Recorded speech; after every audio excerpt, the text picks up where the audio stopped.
السلام عليكم ورحمة الله وبركاته، أهلا وسهلا بكم متابعين قناتي لمتنا الحلوة مع نوجة. أتمنى يا رب إن انتوا تكونوا جميعا بخير. النهاردة هنعمل مع بعض وصفة سعودية الأصل، ولكن هعملها بالتركات المصرية بتاعتنا. احنا لازم نفتكس في كل حاجة طبعا. يعني أنا هعملها بطريقة مختلفة شوية، هعمل الكبسة بالخضروات والفراخ، وكمان هعملها بالرز المصري. عايزة أقولك إن يعني أصل الوصفة ما بيتحطش فيها خضار. وبيعملوها ليهم طريقة تانية في البهارات كمان اللي بيحطوها. لكن أنا حطيت معظم البهارات اللي هما بيحطوها. وعايزة أقولك إن طعمها كان في منتهى الجمال، يعني عجبت اللي أكلوها جدا. يلا بينا نروح نشوف عملناها مع بعض إزاي. معايا كوباية ونص كبيرة من البسلة. أنا كنت حافظاها في الفريزر، وزي ما انتم شايفين أنا ما سلقتهاش. معايا كمان كوباية من الجزر المتقطع، وانت ممكن تبشريه. معايا نص كيلو من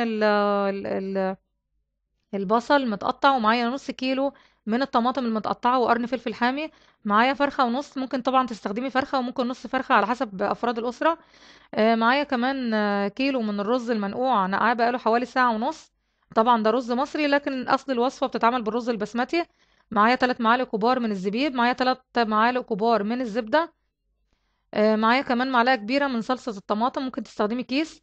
معايا كمان بهارات، يعني بهارات فراخ معلقة صغيرة، ومعايا كمون وفلفل أسمر وكركم، كل ده معلقة صغيرة.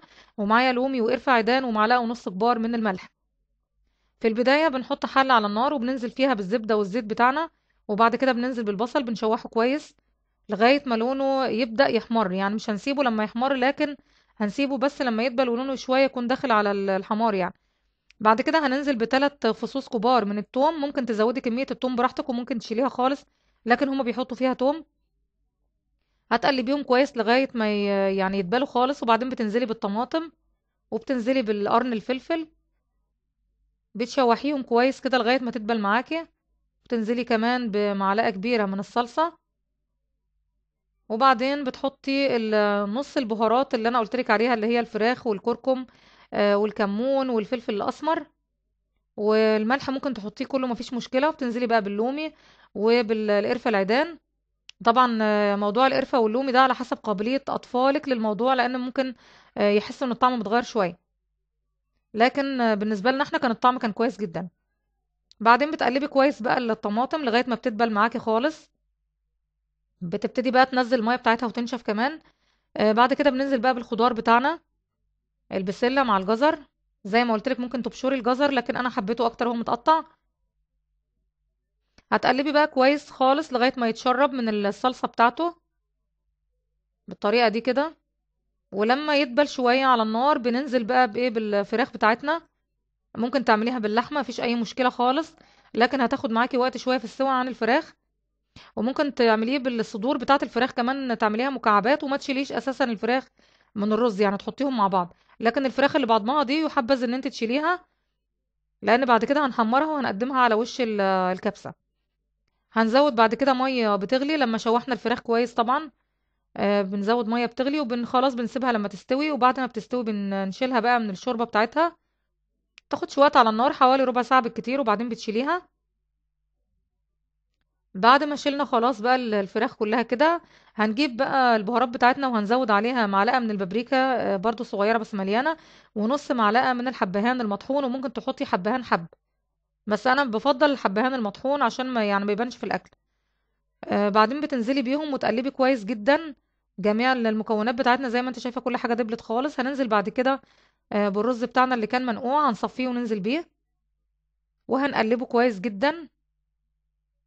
طبعا انا ما زودتش ميه، لكن انت شوفي بقى اللي انت عارفه يعني كميه الرز اللي هتحطيها، وبالنظر كده ممكن تشوفي كميه الميه هتكفي ولا لا. لكن هي طبعا معظم الحاجات اللي معانا دي سوائل مش بتاخد وقت.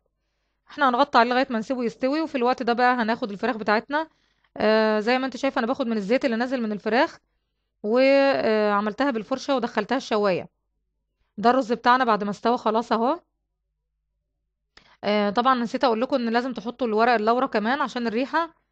دول الثلاث معالق زبيب هتقلبيهم بقى كويس في الزيت بتاعهم اهو.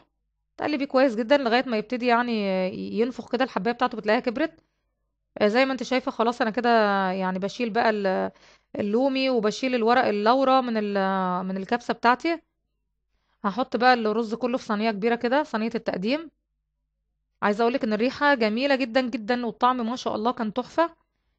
بعد كده هناخد الفراخ بتاعتنا اللي احنا حمرناها في شوايه الفرن، هننزل عليها بقى وتعملي شكل جميل كده وديكور جميل يعجب ولادك، وتفتحي نفسهم كمان عن الاكل.